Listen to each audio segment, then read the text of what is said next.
I remember Shatrughan Sinha जो शुरू शुरू में आए थे, बीजेपी की 84 की हालत जो थी जब इंदिरा गांधी जी की मृत्यु हुई या उनको उनके सिक्योरिटी गार्ड्स ने मार दिया, तो बीजेपी 2 सीटों पे सिमटी थी। अटल बिहारी वाजपेयी चुनाव हार गए थे।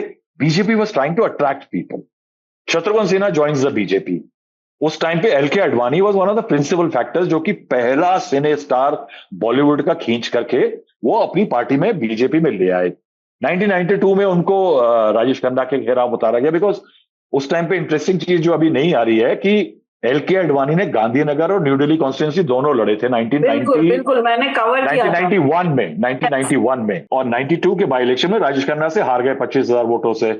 उसके बाद वो ही वेटेड, बट देन 2009 में BJP, L K Advani again was the prime ministerial candidate of the BJP.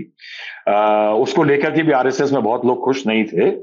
तो शत्रुघ्न सिन्हा को चांस मिला कि वो वहां से सांसद बन गए। लेकिन 2019 आते आते जब उनको 4 साल तक मोदी जी सरकार में कुछ मिला नहीं, तो वो नाराज हो गए। अटल बिहारी वाजपेयी जी ने उनको मंत्री बना दिया था, पहले हेल्थ मिनिस्टर बनाया और उसके बाद उनको शिपिंग मिनिस्टर बना दिया। अब शत्रुघ्न सिन्हा साहब जी जो थे, उनकी अटेंडेंस बड़ी पुअर थी।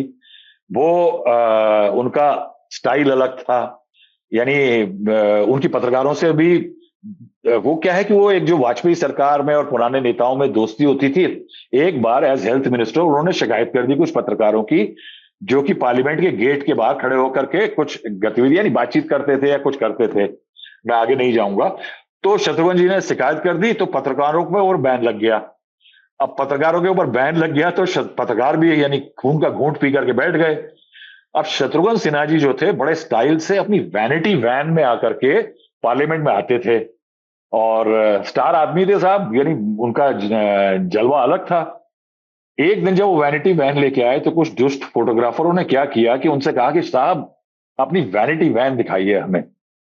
तो शत्रुघ्न जी थोड़ा सा मोहित हो गए और उन्होंने परमिशन दे दी वैन के अंदर जाने की। सबने फोटो फाटो खींची, लेकिन उसका निष्कर्ष ये निकला कि पत्रकारों ने खबर ही कर दी कि ये वैनिटी वैन जो है बिना स्टिकर के आती है, और उसको लेकर के इतना बवाल हुआ कि शत्रुघ्न सिन्हा को अपनी वैनिटी वैन छोड़नी पड़ी। हालांकि उसके बाद एक केस और हुआ 2003 में, जब बलबीर सिंह नाम का एक लोकलाइक था शत्रुघ्न सिन्हा का, वो संसद में घुस गया शत्रुघ्न सिन्हा की लाफ को इमिटेट करते हुए सिक्योरिटी ऑफिसर्स को। 2001 का पार्लियामेंट अटैक हुआ था, उसके बावजूद वो आदमी जो है वो शत्रुघ्न गाड़ी में पीछे बैठ करके शत्रुघ्न सिन्हा जैसा दिखता था, और हंसते वो अंदर चला गया, और उसको लेकर के काफी लंबा बवाल हुआ था। शत्रुघ्न सिन्हा जी भी जो है वो अभी जैनी कह रहे हैं कि मैंने उनकी बड़ी इंटरेस्टिंग देखा कि मोदी जी मेरे दोस्त हैं। हालांकि वो कह रहे हैं कि वो नहीं ज्वाइन कर रहे हैं। वो कह रहे हैं कि मोदी जी मेरे दोस्त हैं, मोदी जी को मैंने अगर विश किया उनके 12 साल पे तो क्या बड़ी बात है। अब 2019 में उन्होंने क्या बोला था जब बीजेपी छोड़ी थी, जब उनको 5 साल कुछ नहीं मिला था, उनका टिकट रविशंकर प्रसाद जी को दे दिया गया था, क्योंकि नरेंद्र मोदी और अमित शाह ने डिसाइड किया था, महुआ का याद होगा, कि जितने ये राज्यसभा के बड़े दिग्गज हैं ये लोकसभा का चुनाव लड़ेंगे। उसमें सबको लाइन पे लगाया गया था कि आप जाकर के लोकसभा चुनाव लड़िए।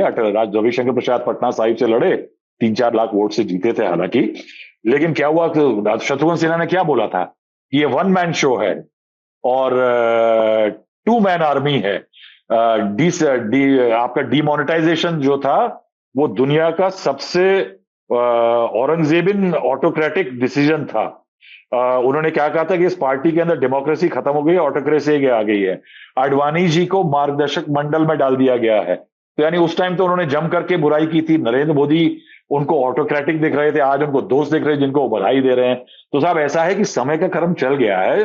ममता बनर्जी ने उनकी स्टार अपील देखते हुए उनको आसनसोल से लड़ाया, और उनके चक्कर में इस बार जब चुनाव हुए 2024 में, तो बीजेपी के पुराने नेता जो थे एसएस अहलूवालिया, वो भी चुनाव हार गए। लेकिन ये है कि ये जो पॉलिटिकल अपॉर्चुनिज्म जो महुआ ने शुरू में कहा था, डिफंक्ट ऑफ आइडियोलॉजी, कोई आइडियोलॉजिकल मूडिंग नहीं है। आप ऐसे नेता, ऐसे लोगों को जोड़ते हैं जिनका पॉलिटिकल कद आपसे छोटा हो। मैं इसे कहता हूं the phenomena of political pygmies. Political pygmies की आर्मी खड़ी करी जा रही है। कांग्रेस ने बहुत पहले करी, रीजनल पार्टीज ये गलती करती रही हैं, and I think this is happening in the BJP also now. BJP also has a crisis.